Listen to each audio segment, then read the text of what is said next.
Class चलो आवाज भी शांत रहोगे आप।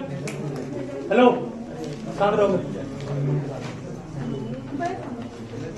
कार्य आवाज जब हम पढ़ाते हैं अपने आप ही शांत हो जाया करो तो बढ़िया तुम सीख पाओगे, नहीं तो टाइम पास सीख पाओगे। Conservation of energy in simple pendulum. कल हमने प्रूफ किया था conservation of energy for a freely falling body है। उसमें हमने कल 3 पॉइंट लिया था। एक पॉइंट बिल्कुल टॉप मोस्ट था, दूसरा पॉइंट मॉडरेट बीच में था और लास्ट पॉइंट बॉटम पे था। तीनों में टोटल एनर्जी क्या कांस्टेंट आया था, सेम आया। सिंपल पेंडुलम पर काम करेंगे, इसमें एनर्जी कंजर्व्ड है कैसे, बिल्कुल ध्यान समझोगे सबको सीखना आपके आ जाएगा। देखिए ये पेंडुलम आप देखते हो बहुत सारी घड़ी जो होती है उस घड़ी में लगा होता है पेंडुलम जो कि टाइम टू टाइम मूव करते रहता है ना, और अलार्म भी बजता है उसमें। ये आपका एक रिजिड सपोर्ट है, this is said to be rigid support. आवाज बिल्कुल भी नहीं। ये मान लीजिए एक स्ट्रिंग है,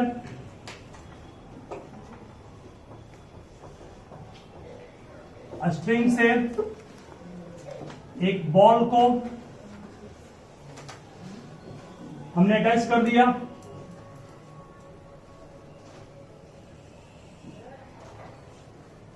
ठीक है, इसको बॉब कर रहे हैं और ये जब स्ट्रिंग को हम लोग यहां से रिलीज में छोड़ देंगे तो ये स्ट्रिंग के थ्रू ये बॉल मूव करके पहले यहां आएगा, इसको ऐसा कहते हैं मीन पोजीशन, पहले आएगा ना ये, फिर यही बॉल फिर मूव करके अपने किनारे वाले हाईएस्ट पोजीशन को अचीव करेगा। इस तरह से pendulum time to time repeat करेगा अपना मोशन। ध्यान से इसमें क्या होगा, ये आपका बॉल है, ये स्ट्रिंग है जिसको हम थ्रेड कर रहे हैं, स्ट्रिंग के सारे इसको छोड़ दिए तो ये बॉल नीचे आ रहा है। ये मान लीजिए इसका ग्राउंड लेवल है, this is suppose to be its ground level, इसको हम ग्राउंड लेवल मान कर चल रहे हैं। बुक में इसी को डिस्कस नहीं किया है, फिर भी इसको हम ग्राउंड लेवल मान के चल रहे हैं। और ये क्या आपका है, वही बॉल है, ठीक है। तो ग्राउंड से ऊपर है, ये भी बिल्कुल ग्राउंड पर ही आ गया, यहां पर ग्राउंड के ऊपर ही। बोलो इस तीनों में से किस जगह पर, ये प्लेस ए है मान लो, ये प्लेस बी है, ये प्लेस सी है, तीनों में किस किस प्लेस पर इसके पास पोटेंशियल एनर्जी है, ए और सी पर है। बी पर पोटेंशियल एनर्जी 0 है, तो ग्राउंड लेवल पर आ गया। ग्राउंड लेवल करने का मतलब इस बॉल का अपना एक लेवल है, ठीक है। मतलब मान लो बॉल है, बॉल जितना नीचे आ सकेगा उसको हम लोग ग्राउंड लेवल कहेंगे। ये ग्राउंड मान लो क्या देखते हैं ना, जो झूला वगैरह घूमते हैं झूला वगैरह में, तो एक बार इस तरह गया, ये वो एक्सट्रीम हो गया, फिर नीचे आया मीन, फिर इधर एक्सट्रीम। ये दोनों को, इस दोनों को हम लोग कहते हैं एक्सट्रीम पोजीशन। एक्सट्रीम पोजीशन जो आपका इंड पोजीशन है, जितना वो दूर जा सकता है that is called extreme position, और जो बीच का पोजीशन है that is called mean position. Mean position पहले आप सब फिगर ड्रॉ कीजिए, फिर से क्या इसको वीडियो पोस्ट कीजिएगा। बोलो इस जगह पर अभी हम इस बॉल को ऐसे पकड़े हुए हैं, ठीक है। बॉल मूव कर रहा है नहीं, ठीक है। इसके पास अभी कौन सी एनर्जी सिर्फ है, इस ए पॉइंट पर इसके पास ओनली पीई है, ठीक है। बॉल को छोड़ दिए, means ball is about to move, ball अब मूव करने वाला है, ठीक है। जब बॉल मूव कर रहा है, ध्यान ना, बॉल का हाइट घट रहा है कि बढ़ रहा है, किससे, लेवल से। हाइट घट रहा है तो पोटेंशियल एनर्जी घट रही है कि बढ़ रही है, घट रही है। तो क्या बढ़ रही है, जितना पोटेंशियल घट रहा होगा उतना के बढ़ रहा होगा ना। इसका मतलब इस पॉइंट पर हम लोग कहेंगे इसके पास पोटेंशियल भी है इन सब पे ना, और क्या है, मीन्स यहां से लेकर यहां तक रास्ते भर इसके पास पोटेंशियल भी और काइनेटिक दोनों है। लेकिन बोलो पोटेंशियल घट रहा है कि बढ़ रहा है? पोटेंशियल घट रहा है और काइनेटिक बढ़ रहा है। और इस रास्ते में ए से बी वाले क्रम में इसका पोटेंशियल एनर्जी घट रहा है चूंकि हाइट घट रहा है, और के बढ़ रहा है चूंकि हाइट घट रहा है, बट बी बढ़ रही है इसका आंसर। ठीक है, बी पॉइंट पर जैसे आया इसकी पोटेंशियल एनर्जी घटते घटते घटते कितनी जीरो हो गई, चूंकि हाइट जीरो हो गया ना। इसका मतलब बी पॉइंट पर इसके पास पी जब जीरो हो गया, इसका मतलब सिर्फ क्या बचा? ओनली के ही बचा। ठीक है, ठीक है ना। अब बोलिए फिर बॉल ऊपर उठ रहा है ना, तो अर्थ के अगेंस्ट जा रहा है, अर्थ के अगेंस्ट जा रहा है तो बॉडी डी एक्सीलरेट करेगा, उसकी स्पीड घटेगी। स्पीड घटने का मतलब उसका काइनेटिक एनर्जी घटना हो गया। तो बोला अब काइनेटिक एनर्जी घट रही है ना, अब क्या बढ़ रही है? पोटेंशियल बढ़ रही है, क्योंकि हाइट और ऊपर जा रहा है ना। देखो बढ़ रहा है हाइट बढ़ रहा है, मतलब बॉडी ऊपर रेज कर रहा है। इस क्रम में इसके पास पोटेंशियल यहां पर भी है और काइनेटिक भी है, बट पोटेंशियल एनर्जी बढ़ रहा है और काइनेटिक एनर्जी घट रहा है। मतलब ए से बी में क्या हुआ? ए से बी में हम लोग कहेंगे ए से बी में पोटेंशियल एनर्जी डिक्रीज किया, डी मीन्स डिक्रीज, और काइनेटिक एनर्जी क्या किया? इंक्रीज, आई तो इंक्रीज हो गया। और बी से सी की बात करेंगे, बी से सी में कहोगे पोटेंशियल एनर्जी इंक्रीज किया जबकि काइनेटिक एनर्जी डिक्रीज किया। कोई प्रॉब्लम किसी को इसमें? क्यों इंक्रीज किया पोटेंशियल एनर्जी इस केस में? क्योंकि हाइट बढ़ रहा है। और काइनेटिक क्यों घट रहा है? क्योंकि हाइट बढ़ रहा है तो बॉडी अर्थ के अगेंस्ट जा रहा है, अगेंस्ट जा रहा है तो जी का मान निगेटिव है। जी का मान निगेटिव मतलब स्पीड घटेगी, स्पीड घटेगी मतलब भी घटेगा, और भी घटने का मतलब के ही घटना होगा। क्योंकि आप पढ़े हैं के ही फॉर्मूला क्या? आप ठीक है। चलो इसका मतलब यहां पर कर सकते हैं, अगर इसके पास इस जगह पर 10 जूल एनर्जी है, यहां पर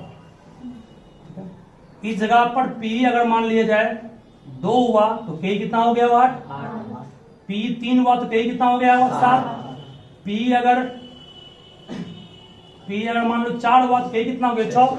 इस तरह से पी अगर 3 हुआ तो के कितना हो गया? 7। पी अगर 2 तो के कितना? 8। पी 1 तो के कितना? इस जगह पर पी 0 के 10। ठीक है, तो ओनली के लिखा गया। ठीक है, वही घट यहां भी हुआ।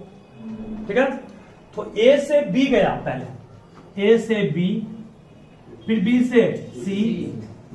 ठीक है, ए से बी, बी से सी। ठीक है, फिर सी से बी, बी से ए। इस पूरी घटना को हम लोग कहते हैं one complete oscillation, one complete oscillation. ठीक है, या फिर मान लो बड़ी शुरुआत में यहां था, यहां से पहले सी पे गया, फिर सी से बी पे आया, बी से ए पे गया, फिर ए से बी पे आया, इसको भी वन कंप्लीट ऑसिलेशन ही कहेंगे। अगर बड़ी शुरुआत में बी पड़े, मान लो कहां पड़े? बी पड़े, बी से कहां गया? सी पर, फिर सी से कहां आया? बी पर, फिर बी से कहां गया? ए पर, फिर ए से कहां आया? बी पर। इसको भी क्या कहेंगे? इसको भी वन कंप्लीट ऑसिलेशन कहेंगे। इस दोनों में अंतर क्या है? इस दोनों में अंतर इतना है कि यहां पर बड़ी शुरुआत में बी पे था और यहां पर बड़ी शुरुआत में ए पर। ठीक है, और इस पूरी घटना को करने में जो समय लगा, मान लो बड़ी शुरुआत में यहां पर था, मेरे से फोकस करना है, बट यहां पे था, यहां से यहां गया, फिर यहां से यहां आया, फिर यहां से यहां गया, पुनः यहां से यहां आया, ये पूरा क्या हो गया? One complete oscillation.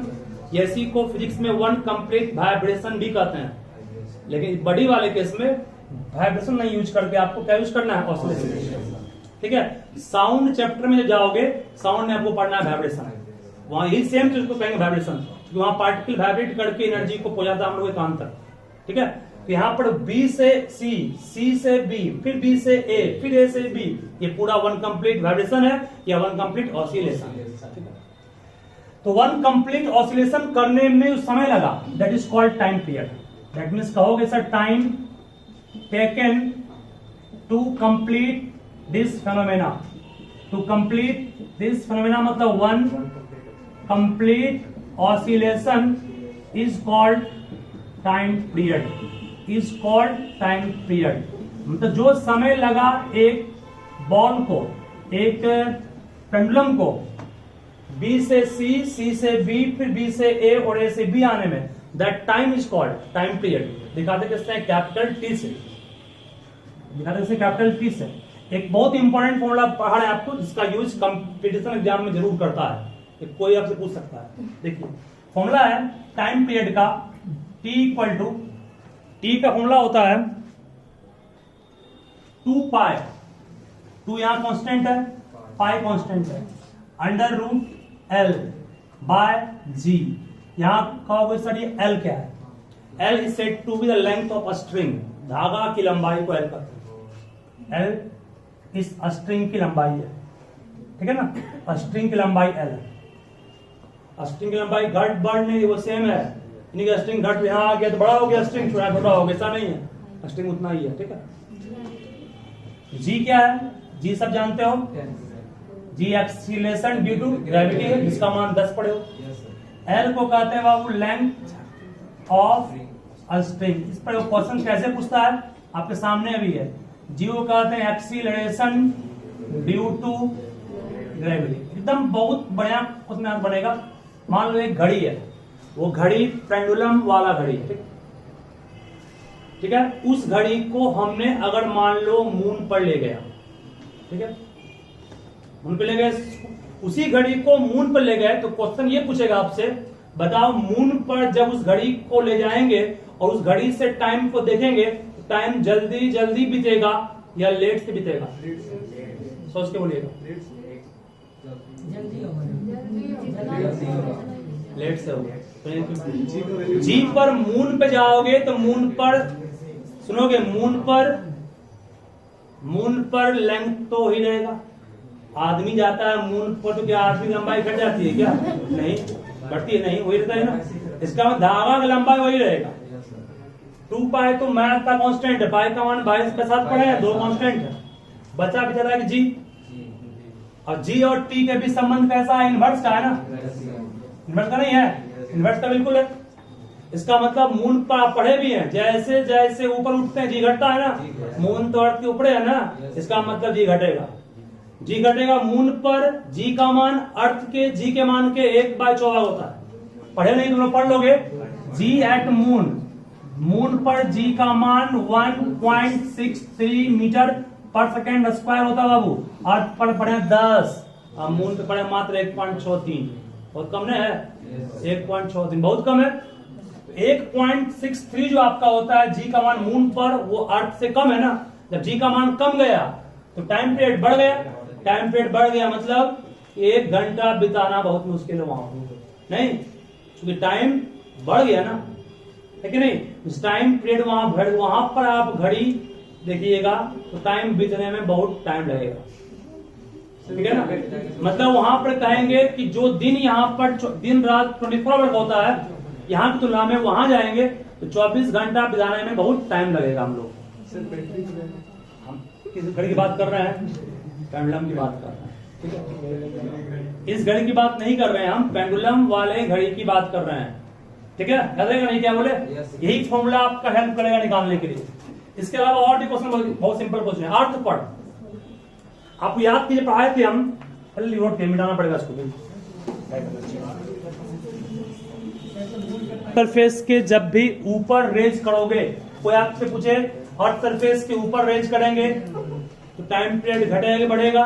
सिंपल है, अर्थ सरफेस के ऊपर रेज कर रहे हैं, जी का मान घटता है, जी का मान घटता है, और जब जी का मान घटेगा तो समझ जाना कि टाइम पीरियड बढ़ेगा, ठीक है। मतलब टाइम पीरियड बढ़ेगा, मतलब क्या हुआ? मतलब हुआ कि पेंडुलम को एक कंप्लीट ऑसिलेशन पूरा करने में ज्यादा टाइम लगेगा, ठीक है। याद है क्या बोले हम? आप जाओगे तो भी अर्थ के अंदर जाएंगे पेंडुलम को लेकर के, आप अपने अर्थ के अंदर भी जी का मान घटता है ना, तो जी का मान घटेगा तो टाइम बढ़ेगा। अर्थ के अंदर भी, अर्थ के अंदर मान लो हम 30 मीटर अंदर गए तो टाइम पीरियड वहां भी क्या होगा? यही बात करा, जी का मान अर्थ के अंदर भी क्या घटेगा ना। तो जब जी का मान घटेगा टाइम पीरियड बढ़ जाएगा ना। टाइम पीरियड बढ़ जाएगा जब आप अर्थ के ऊपर जाओगे तो भी, अर्थ के अंदर जाओगे तो भी, और अर्थ पर कितना होता है वो आप निकाल सकते हो। कैसे? जी का मान 10 फुट करोगे, जैसे मान लीजिए अभी एग्जांपल देता हूं मैं आपको, अर्थ पर निकालना है टाइम पीरियड कितना होगा? देखो सिंपल है, मान लो कि पेंडुलम, ध्यान देना क्या बोला जा रहा है, पेंडुलम पाई का मान सब पड़े हो 22 पे 7 ना, पुट कर दिए। मान लिया जाए पेंडुलम में जो हमने धागा यूज किया, उस धागे की लंबाई मान लो कि मैं 490 मीटर यूज कर रहा हूं लंबा। हम जानबूझ करके ऐसा पुट किए ताकि सॉल्व करने में ज्यादा कष्ट नहीं है हमको। एल का मान क्या पुट किए? 490 मीटर पुट कर दिए, बाय जी का मान सब 10 पड़े पुट किए, कटा 49 का रूप 7 बाहर हुआ तो नीचे 7 तैयार काटने के लिए नहीं है, कट गया, कितना आ गया? 44 सेकेंड आपका हो गया ना। ठीक है, रहेगा क्या बोले हम, तो अपने मन से इसको दिए 490 मीटर दिया बोले रहेगा, ठीक है, 490 मीटर जिसका रूप निकलेगा वही दिया मन से। क्या बोले हम, इस टाइम पर निकाल लेंगे अर्थ सरफेस, मिटा दें इसको। टाइम पीरियड का अब एक चीज और ध्यान देना, बात में हम पढ़ाए थे आपको, अर्थ पर भी जी का मान वेरी करता है, अर्थ के अंदर वेरी करता है, अर्थ के ऊपर वेरी किया, अर्थ पर भी वेरी करता है कि अर्थ का शेप इनफॉर्म नहीं है, अर्थ का शेप प्राय इलिप्टिकल है ना। देखो ये अर्थ है, मान लीजिए, बात नहीं, इस दोनों को कहते हैं इक्वेटर, ये दोनों बाबू इक्वेटर है, ये भी इक्वेटर और इसको भी इक्वेटर बोलेंगे, इसको कहते हैं मेजर एक्सिस, और ये क्या है? माइनर एक्सिस, ये पोल और ये भी पोल। बिल्कुल ध्यान देना, आर एट इक्वेटर को आर इक्यू का है, आर एट पोल को आर पी है, शॉर्ट, ठीक है, ध्यान देना। स्मॉल जी का फॉर्मूला हमने प्रूफ किया था, याद होगा तो, capital G into mass of earth by radius पढ़ा है इसको। स्मॉल जी का ये फॉर्मूला प्रूफ किया है, कैपिटल जी कांस्टेंट है, एम मास ऑफ अर्थ है, R radius of earth, R radius of earth. बोलिए अब यहां पर जी और आर के बीच कैसा रिलेशन है? इनवर्स। ठीक है, इक्वेटर पर आर बड़ा है कि पोल बड़ा है? इक्वेटर पर आर बड़ा है, नहीं बड़ा है, और पोल पे कम है ना, तो इक्वेटर पर आर बड़ा है, इक्वेटर पर आर बड़ा है, इक्वेटर पे आर बड़ा तो जी छोटा, जी छोटा तो टी बड़ा, नहीं माया। अरे गधा, इक्वेटर पर आर बड़ा है, आर बढ़ गया तो जी घट गया, जी घट गया तो टी बढ़ गया, टी बढ़ गया। इसका मतलब time period of oscillation increases at equator and decreases at pole. ठीक है, क्या बोले, मुझे दोनों को रिलेट कर दिया आपस में। हाँ, पोल पर टाइम जल्दी बीतेगा, वही पेंडुलम को लेके जाओगे तो चेक नहीं करना। ठीक है, ये भी क्वेश्चन आपका सब जी पे बेस्ट है। जी बढ़ेगा तो टाइम पीरियड घटेगा, जी बढ़ेगा टाइम घटेगा, जी घटेगा टाइम बढ़ेगा, और जी डिपेंड किस पर? आर बिल्ड कर रहा है, आर क्या रेडियस है, और इक्वेटर पे आर सबसे बड़ा है ना। देखो यहाँ पे क्वेश्चन एग्जाम में जो आपका पूछता है, शांत रहोगे, आपका क्वेश्चन आता है ना वैल्यू बेस्ड क्वेश्चन, उसमें इस तरह पूछता है कितना घुमा पड़ते। एक परीक्षार्थी एग्जाम दे रहा है इक्वेटर पर और एक परीक्षार्थी एग्जाम दे रहा है पोल पर, तो ज्यादा नंबर लाने की उम्मीद किसका रखेंगे हम लोग? अगर दोनों का आईक्यू सेम है तो। अब यहाँ बॉम्ब बगल बैठा देंगे तो फायदा नहीं है, दोनों का आईक्यू सेम है तो। देखो इक्वेटर पर जी का मान आर बड़ा है, जी घट गया, जी घट गया तो टाइम बढ़ गया ना, इसको टाइम ज्यादा मिलेगा यहाँ पर, तो अधिक नंबर ला सकता है नहीं, इक्वेटर पर ज्यादा मार्क्स ला सकता है वो पोल के पीछे। ठीक है, ये क्वेश्चन ने दिया और ग्रुप में नहीं है, पर अपने मन से इसको दे दिए हैं।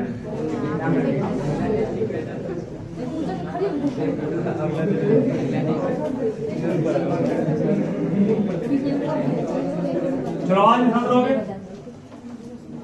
चलिए टॉपिक भी समाप्त हो गया हम लोग का। इसके बाद कौन सा टॉपिक किया है? हो गया, चलिए शांत रहिएगा।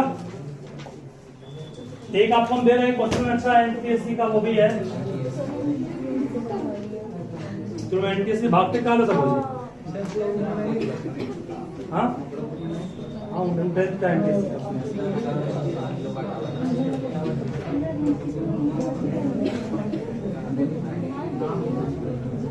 चलो शांत रहिएगा आप लोग, तो हम काम करेंगे आगे।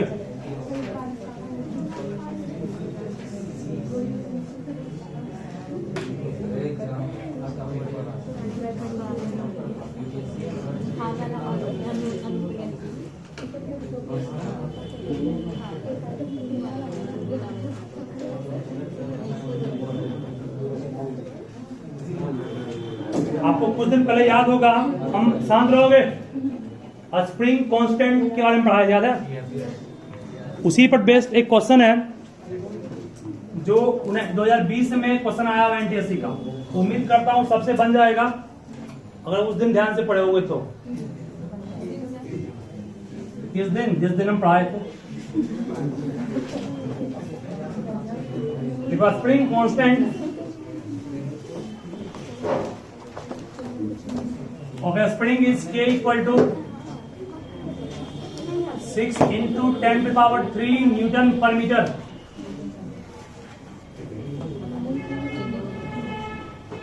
Full stop. Work done.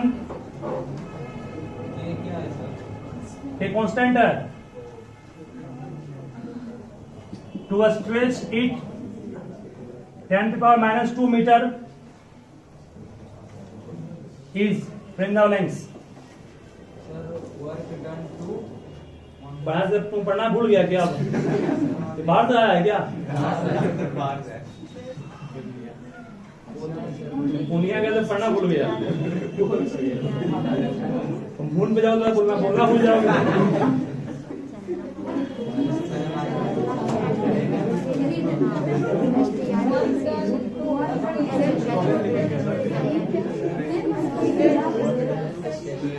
Stretch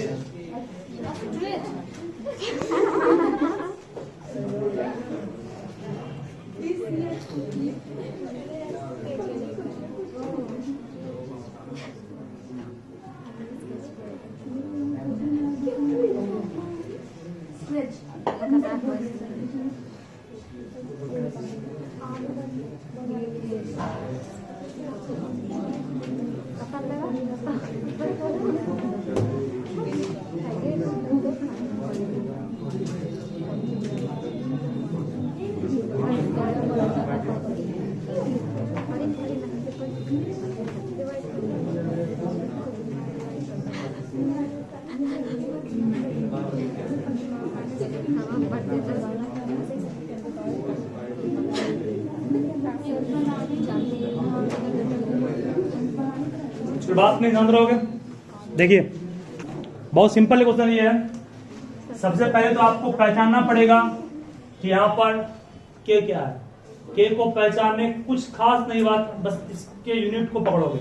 बहुत सिंपल है, काफी सिंपल। क्या ये काफी सिंपल। देखो बात नहीं सुनो, अरे सुनोगे सब। W equal to F S, सब पढ़े ध्यान दीजिएगा। आपके पास दिया हुआ है न्यूटन पर मीटर, है ना। न्यूटन पर मीटर का मतलब फोर्स बाय डिस्प्लेसमेंट दिया है, नहीं हो गया ये? फोर्स बाय डिस्प्लेसमेंट मींस आपके पास ये K इक्वल टू 6 इंटू 10 पे पावर 3 दिया हुआ है ना। इसका मतलब ये K है क्या? मान लो K आप नहीं पढ़े क्या है, कुछ नहीं, इसके यूनिट पर फोकस कीजिए। एन न्यूटन है, इसका मतलब समझ जाओ ये फोर्स पर डिस्प्लेसमेंट है। क्या इसको F बाय S नहीं कहेंगे K को? F बाय S कैसे पकड़े इसको हम? चूंकि ऊपर न्यूटन है मींस फोर्स है, नीचे मीटर है मतलब डिस्प्लेसमेंट है, ठीक है। अरे न्यूटन का मतलब फोर्स हो गया, बाय किए, मीटर का मतलब S हो गया। इसका मान इतना है, लिख दिए इसको। कोई प्रॉब्लम किसी को है? निकालना क्या? निकालना आपको है वर्क डन, मींस चाहिए आपको W, ठीक है। एकदम सिंपल है। S का मान दिया हुआ है, S का मान दिया हुआ है ना। S का मान कितना है? S का मान ये दिया हुआ है ना, बहुत simple. F equal to 6 into 10 पे पावर 3 इंटू S। S का मान क्या है? 10 पे पावर, सही है। सॉल्व करोगे इसको, 6 इंटू 10 आएगा, 3 में 2 एक बचेगा, 10 गुना 6 60 न्यूटन। F निकल गया। जब F मिल गया तो अब W निकालना क्या है? F 60 हो गया। S का मान कितना दिया हुआ है? -2। तो क्या इसको आप इतना कहिएगा, इसको 60/100 कहिएगा, कटेगा कितना आएगा 3/5 जूल। समझ आया कैसे किए? तो यूनिट से पहचाने क्या दिया हुआ उसके अकॉर्डिंग चल रहे, ठीक है। तो स्प्रिंग कांस्टेंट क्या है? Force by newton, force by metre means force per unit displacement. Spring खींच रहे हैं ना, स्प्रिंग में कितना फोर्स लगा है और स्प्रिंग कितना फैला, उस दोनों का रेशियो जो होगा दैट इज कॉल्ड के। तो स्प्रिंग कांस्टेंट कोई आपसे पूछे क्या होता है, देखिए स्प्रिंग कांस्टेंट का फॉर्मूला हो गया force per unit displacement, force per unit displacement, या डिस्प्लेसमेंट नहीं कहोगे तो पर यूनिट आप एक और नाम इसका अच्छा दे सकते हो। बोलो क्या नाम दे? आप स्प्रिंग लगा रहे हैं, इसको स्प्रिंग डिस्प्लेस नहीं करता, स्प्रिंग फैलता है, इसका मतलब पर यूनिट स्ट्रेच का दोगे, नहीं कर सकते हो स्ट्रेच, कितना खिंचाया हो, कितना फैला हो, ठीक है। That is called spring constant. Force per unit stretch is called spring constant, that is के, ठीक है। तो आपको हम सिखा, हमको भी पता मन नहीं है फॉर्मूला के का क्या होता है, तो बस यूनिट से पकड़ लो क्या दिया भाई, ठीक है। ये आपका 2020 में आया हुआ क्वेश्चन था एनटीएससी का, तो आपको हम सिखाए हैं, तो बढ़िया क्वेश्चन था ये। एक और दे रहा हूं, तो आपने फेंक दिया ग्राउंड ने कुछ एंगल पर एक बॉल को फेंक दिया, इससे आप लोग देखते होंगे मीन्स कुछ दिन पहले जो भाला फेंकते हैं ना इस तरह से ग्राउंड के साथ कुछ एंगल में आता है ना, वो फेंक दिया उसको, ठीक है, जिसको आप जेवलिन थ्रो भी करते हैं। तो क्वेश्चन में कहा गया कि an object thrown at certain angle to the ground moves in curved path. ये ऑब्जेक्ट हमेशा ऐसे मूव करेगा, वो धीरे धीरे ऐसे होता है ना, ये आपका फेंके ऐसे, बट कुछ समय के बाद उसका शेप इस तरह कर्व हो गया, ग्राउंड ये, ठीक है। ये कौन है मूव कर रहा है? बॉल मूव कर रहा है, हमेशा की तरह ये आपका नहीं आगे बढ़ रहा है और जाएगा चित्तूर के पास, ऐसा नहीं होगा, लौट के यहाँ आ जाएगा। चलिए ठीक है, initial and final points of the path of object lie on the horizontal line. Initial ये है, फाइनल ये है, दोनों के टाइम पर है ना, ये क्वेश्चन में कहा। तो पूछा गया what is the work done by the force of gravity on the object. Work done कितना हुआ ग्रेविटी के द्वारा ऑब्जेक्ट पर? डिस्प्लेसमेंट तो हुआ है, मतलब ग्रेविटी के, बिल्कुल सही बोल रहे हो, क्योंकि आपने पढ़ा है वर्क का फॉर्मूला F/s cos थीटा पढ़ा है ना। चूंकि S क्या है? डिस्प्लेसमेंट, एकदम ध्यान देना, पढ़ा है क्लास में भी हमें।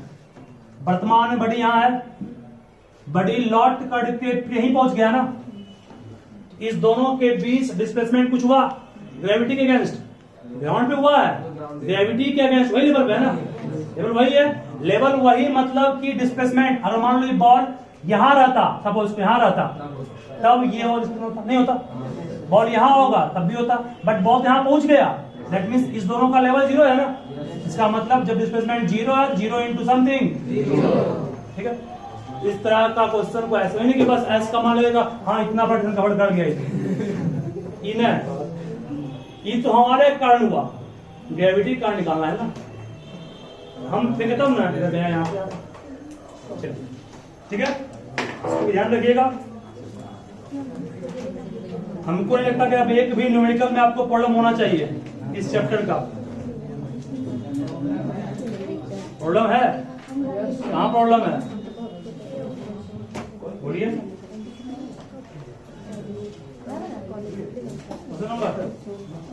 पहला कौन सा?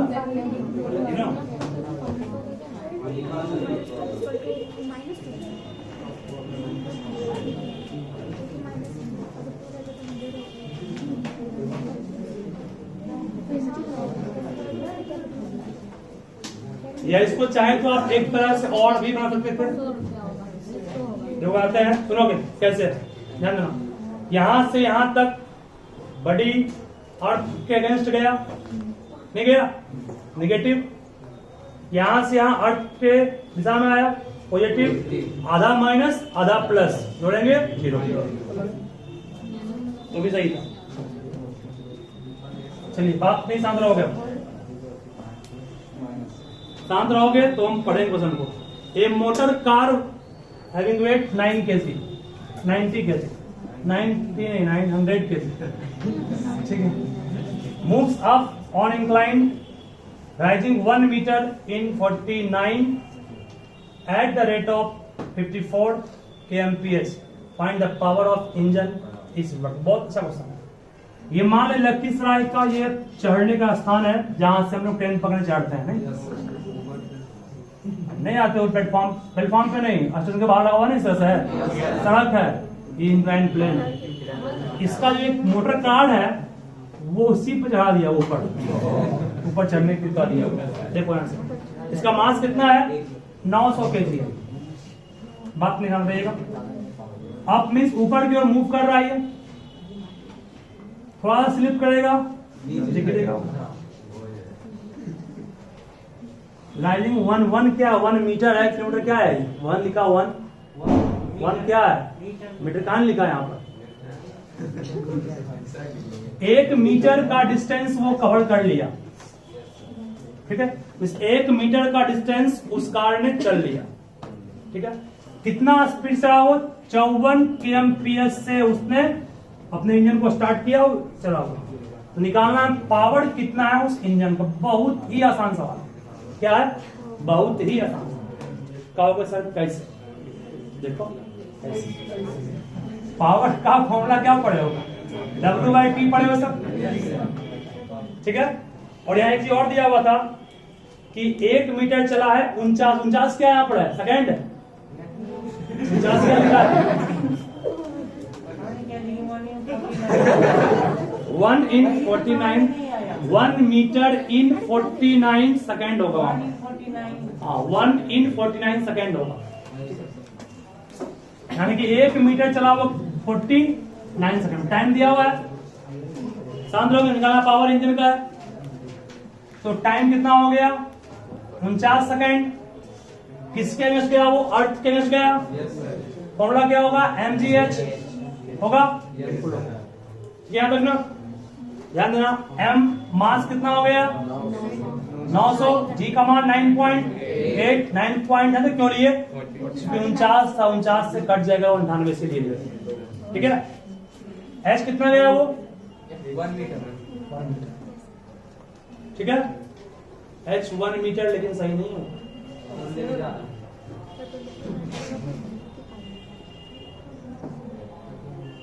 नहीं, तब ये नहीं करना, सेकेंड ये नहीं होगा पूरा। क्वेश्चन लिखा हुआ 1 in 49। देखो 1 in 49 का अपने आप में एक बहुत बड़ा मीनिंग है।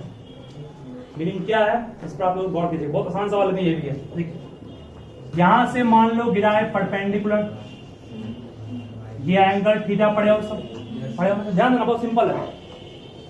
1 in 49 लिखा हुआ है, इसका मतलब हुआ 1 मीटर रेज किया, 49 मीटर चढ़ने के बाद, मतलब सुनो क्या हुआ इसका, मिस ग्राउंड से उसकी ऊंचाई 1 मीटर है, जब गाड़ी चली कितनी? ठीक है। ये क्वेश्चन का 1 in 49, 1 मीटर उसका ऊंचाई हुआ जब गाड़ी चढ़ी कितनी? 49 मीटर। मतलब ये लंबाई कितना? 49 हो गया। ये कितना? एक थीटा एंगल है। क्योंकि हम लोग के पास आपके पास क्या है? W दिया हुआ नहीं है। W का फॉर्मूला आप पढ़े हैं F S cos थीटा, ठीक है। हमारे पास एक चीज यहां से मिल गया, साइन थीटा का फॉर्मूला क्या पढ़े हैं? परपेंडिकुलर नहीं पढ़े हो? बाय हाइपोटेनस पढ़े हो? साइन थीटा का मान 1/49 मीटर, ठीक है। साइन थीटा मिलकर यहां से कॉस थीटा निकाल लेंगे, कॉस से काम पड़ेगा ना, कॉस निकाल लेंगे। स्पीड दिया हुआ कितना? 54 kmph। टाइम दिया हुआ है? टाइम दिया हुआ नहीं, तो कैसे बनेगा? टाइम क्यों बनेगा नहीं? टाइम को निकालने के लिए यूज करेंगे किसका हम लोग? Equation of motion. जी का मान जान रहे हैं, बोलो अभी यहाँ पर v = u प्लस क्या पड़े हैं? gt, ठीक है। बोलो बड़ी शुरुआत में बड़ी शुरुआत में और क्या पढ़े हैं, v square equals u square plus 2s, और एक पढ़े हैं h equal to u t plus half g t square. इसी से बनेगा आपका टाइम का मान। देखो कितना मीटर ऊपर एच किया वो 1 मीटर, एच का मान पुट कर देंगे। किस स्पीड चला वो 54 kmph से। 54 kmph को मीटर पर सेकेंड में चेंज करने पढ़ा है ना, 5/18 गुणा करेंगे, काटेंगे कितना है 18 54 5 तिहाई 15 मीटर पर सेकेंड। यहां से यू मिल गया, एच का मान 1 पुट करेंगे, यू का मान 15, टी को टी छोड़े प्लस हाफ को हाफ, ये कितना आएगा 10 मोड़ लिए अभी टी स्क्वायर, काटेंगे कितना आ गया ये 5, that means 5 t square plus 15 t minus 1 equal to what 0 होगा।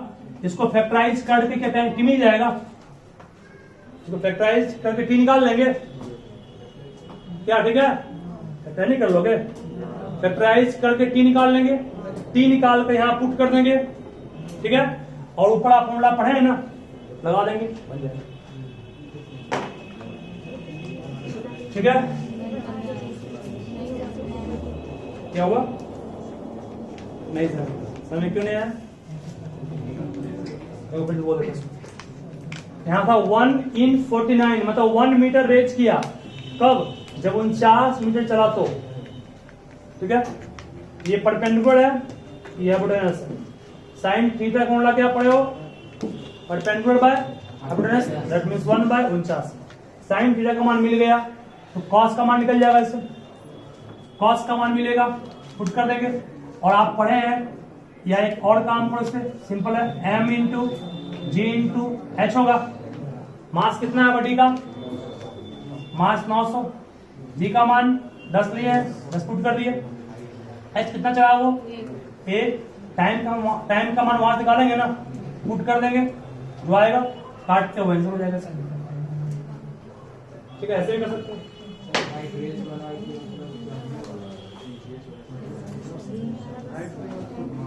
ये क्वेश्चन थोड़ा सा कॉम्प्लेक्स था क्योंकि ये आईआईटी फाउंडेशन का क्वेश्चन पूछा था।